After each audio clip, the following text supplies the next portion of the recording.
இயேசு உங்களை நேசிக்கிறார். பிரியமானவர்களை, இந்த நாளில் ஆண்டவர் நம்மளோடு பேசும்படியாய் வேதத்திலிருந்து 2 வசனங்களை கூட வாசித்து நாம் அறிந்து கொள்ளக்கூடிய கற்றுக்கொள்ளக்கூடிய காரியங்களை பார்ப்போம். அது சங்கீதங்களின் புஸ்தகம் 2வது அதிகாரம் 10, 11 வசனங்கள், 12வது வசனங்கள் இப்படியாக சொல்லுகிறது. இப்பொழுதும் ராஜாக்களே உணர்வடையுங்கள், பூமியின் நியாயாதிபதிகளே எச்சரிக்கையாய் இருங்கள். பயத்துடனே கர்த்தரை சேவியுங்கள், நடுக்கத்துடனே களி கூறுங்கள். குமாரன் கோபம் கொள்ளாமலும் நீங்கள் வழியிலே அழிந்து போகாமலும் இருக்கும்படிக்கு அவரை முத்தம் செய்யுங்கள்.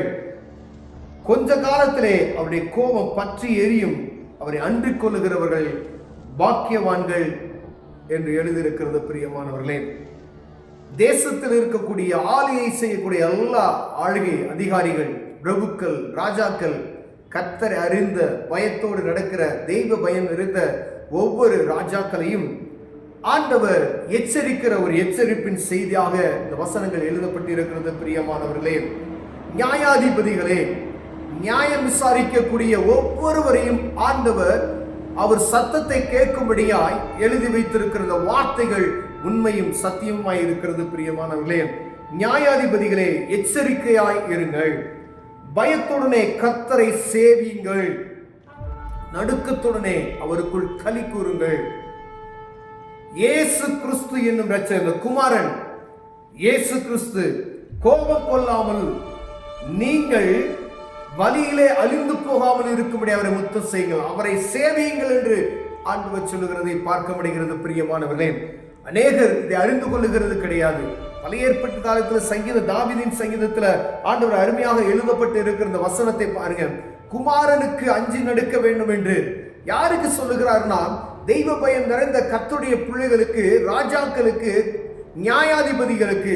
நீங்க ஒரு பட்டணத்துல நியாயாதிபதிகளா இருக்கிறீங்க அப்படின்னா, விசாரிக்கிறவர்களாய் விசாரணை செய்கிறவர்களா இருக்கிறீங்கன்னா, ஒரு அதிகாரத்திற்குள்ளாய் உட்பட்டு இருக்கிறீங்கன்னா, ஒரு மேனேஜரா இருக்கிறீங்கன்னா, ஒரு ஸ்கூலுக்கு அதிபதியா இருக்கிறீங்க அப்படின்னு சொன்னா, நீதியோடும் நியாயத்தோடும் நடந்து கொள்ளும்படியாய் ஆண்டவர் நமக்கு எச்சரிப்பை கொடுக்கிறார். பிரியமானவர்களே, நீங்க எப்படிப்பட்ட ஆளாக இருந்தாலும் சரி, நியாயாதிபதியின் முன்பதாய் நீங்க போய் நிக்கணும்ன்ற உணர்வு இருக்கும் பொழுது நம்ம நியாயம் செய்வதற்கு, நீதியாய் நியாயம் செய்ய கற்றுக்கொள்ள வேண்டும் என்று ஆண்டவர் விரும்புகிறார். எதற்கு என்றால், அவர் வரும்பொழுது அவரை பற்றுக்கொள்வர்கள் மாத்திரமே தப்பித்துக் கொள்ள முடியும், அவர்கள் மாத்திரமே பாக்கியவான்கள் என்று எழுதப்பட்டு இருக்கிறது. அவருடைய கோபம் பற்றி எரியும் என்று எழுதியிருக்கு. பிரியமானவர்களே, அந்த கோபத்திலிருந்து தப்பித்துக் கொள்வதற்கு அவரை அண்டிக் கொள்ளும்படியாய் அவரை முத்தம் செய்து அரவணைத்துக் கொள்ளுங்கள் என்று எழுதப்பட்டு இருக்கிறது. நியாயத்தை நீதியோடு விசாரிக்கணும் அப்படின்னு சொல்லப்பட்டு இருக்கிறது. ராஜாக்கள், எங்கெங்கெல்லாம் ராஜாக்கள், தேசம் எங்கும் அநேக ராஜாக்கள் உண்டு.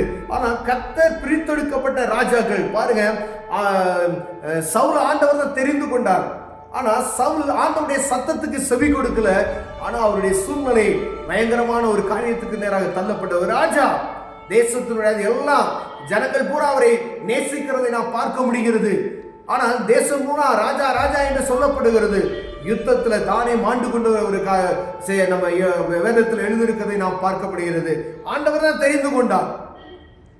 நீதி இல்லை, ஆண்டவருடைய சத்தத்துக்கு செவி கொடுக்கல, ஆண்டவர் தள்ளிட்டார். பிரியமானவர்களே, ராஜாக்களா இருக்கலாம், ஒரு சின்ன கிராமத்துக்கு நீங்க தலைவரா இருக்கலாம், இல்ல ஒரு பெரிய கிராமத்துக்கு நீங்க தலைவர் இருக்கலாம், தேசத்துக்கு அதிபதியா இருக்கலாம்.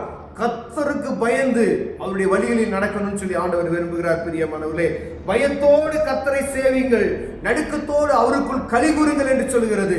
ஒருவேளை நீங்க தேசங்களுக்கு, ராஜாக்களுக்கு பயப்படுகிற பயம் அல்ல, கர்த்தருக்கு பயப்படுகிற பயம் இன்னது என்று அறிந்து கொள்ளும்படியாய் அவருக்கு பயப்படுகிற பயம் எப்படி இருக்கும்? வானத்தையும் பூமியும் அண்ட சராசரங்களை படைத்த சர்வ வல்லமையில தெய்வத்துக்கு பயப்படுகிற பயம் எப்படி இருக்கும் என்பதை அறிந்து கொள்ளும்.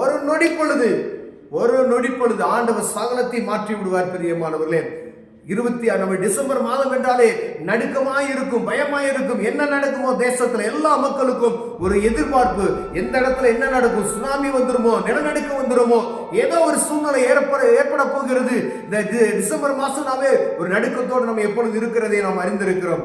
ஆனா இது எச்சரிப்பின் செய்தி, எச்சரிப்பின் ஒரு வார்த்தை என்பதை நாம் புரிந்து கொள்வதற்கு தவறி விடுகிறவர்களாக இருக்கிறோம். பிரியமானவரே, தேசங்களை ஆளுகிறவர்களுக்கு ஆண்டவர் இடைபடுகிற காரியம், கர்த்தருக்கு பயந்து அவருக்குள் களிகூறுங்கள் என்று ஆண்டவர் சொல்லுகிறார். பிரியமான, அவரை முத்தம் செய்யுங்கள்.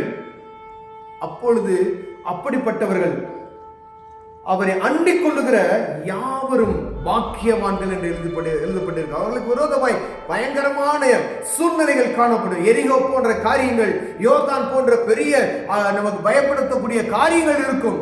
ஆனா அவரை அண்டிக் கொள்ளுகிறவர்கள் பாக்கியவான்கள். எப்படிப்பட்ட காரியத்தை ஆண்டவர் ஒரு நொடி பொழுதுல தூக்கி எறிந்து விடுவார். பிரியமானவர்களே, அவரை அண்டிக் கொள்வோமையானால் ஆண்டவர் நம்மளை ஆசீர்வதிக்க வல்லமையில் இருக்கிறார். நீங்க சின்ன ஒரு 4 பேருக்கு தலைவராக இருக்கிறீங்கன்னா அதுல உண்மையா இருங்க. 10 பேருக்கு தலைவராக இருக்கீங்களா, உண்மையா இருங்க. 100 பேருக்கு தலைவராக இருக்கிறீங்களா, உண்மையா இருங்க. 1000 பேருக்கு, லட்சம் பேருக்கு, இல்ல கோடி பேருக்கு, இல்ல 144 கோடி மக்களுக்கு ஒரு தலைவராக இருக்கிறீங்க அப்படின்னா அதுல ஆண்டவரை அண்டிக் கொண்டு அவருக்குள் களி கூறுவதால் கர்த்தர் உங்களை ஆசீர்வதிக்க வல்லமையா இருக்கிறார். பிரியமானவர்களே, கண்களை மூடுவோம். ஜெபம். அன்பின் தகப்பனே, ஆண்டவரே, எங்க ராஜாக்களுக்காய், எங்க நீதிபதிகளுக்காய், நியாயாதிபதிகளுக்காய் ஆண்டவரை ஜெபிக்கிறையா. எல்லாரும் கர்த்தரை அறிந்து கொள்ளும்படியே நோக்கி பார்க்கிற இருதயத்தை தாங்க. இயேசுவின் நாமத்தில் பிதாவே, ஆமென்.